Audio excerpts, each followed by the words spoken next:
Now that you've read through the monologues and you've picked out the one you really like that speaks to you, you're going to paste it right here in the copy of Fence's monologue template in Google Class. Go ahead and paste it right there. Okay? Now, I'm using Danny's monologue, the one that we used with Daniel from the Huntington. And the next step we're going to do, we're going to identify the speaker's goal. This might be a little bit different for each person. And in this one, Danny wants Jill's love. Okay? She wants Jill to love him. Simple. It should be something obtainable, something that the character can get. Now, as I look at this one, Jill, I'm not a bad guy. I don't just like you because of your money. I think you're really pretty too. And you're nice and sweet, and I like you for you. I wouldn't care if you were poor. Hey, look at me when I'm talking to you. I'm serious. Jill, please. I'm begging you. I'm begging you on my knees. I love you. Now, what we want to do is we want to start breaking this up into beats. You want to have at least 5 beats per monologue, and you probably don't want more than 10. This is a really short one. So let's see what we can do here. The first thing that jumps out at me is right here. I wouldn't care if you were poor. Hey, look at me when I'm talking to you. I'm serious. Whoa. Danny seems like he just got a little angry right there.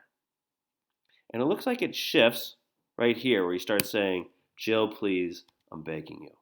I'm begging you on my knees. Great.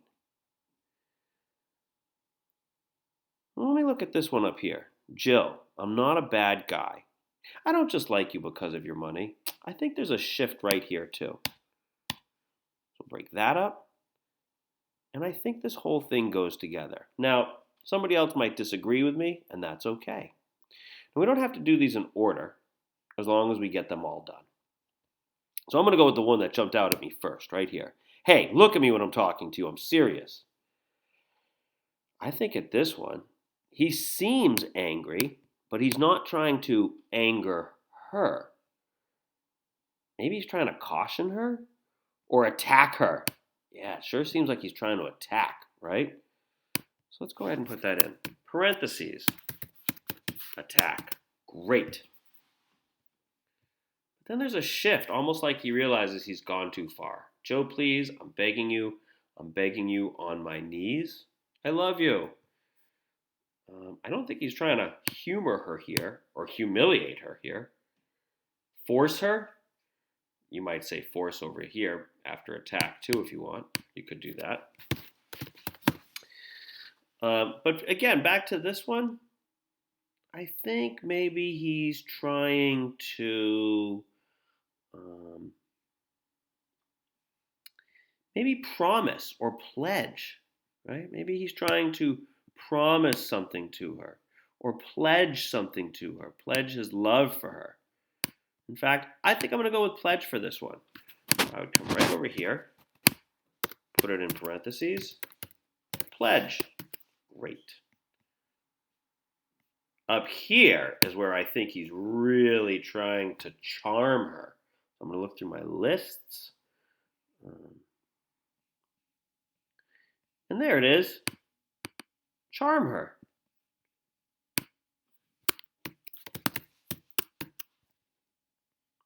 I don't just like you because of your money. I think you're really pretty too. And you're nice and sweet. I like you for you. I wouldn't care if you were poor. He's really trying to charm her.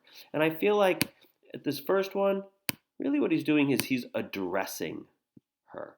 I think he's addressing something that's probably been said. Like, hey, let me just get it out there. I'm not a bad guy. I know what people have said about me. So it seems like he's addressing a claim someone has made against him. Maybe Jill made it against him. I don't know. But when you're done, your monologue should look something like this. You should have broken it up into beats, and then you identify what's happening in the beat that you broke it up into.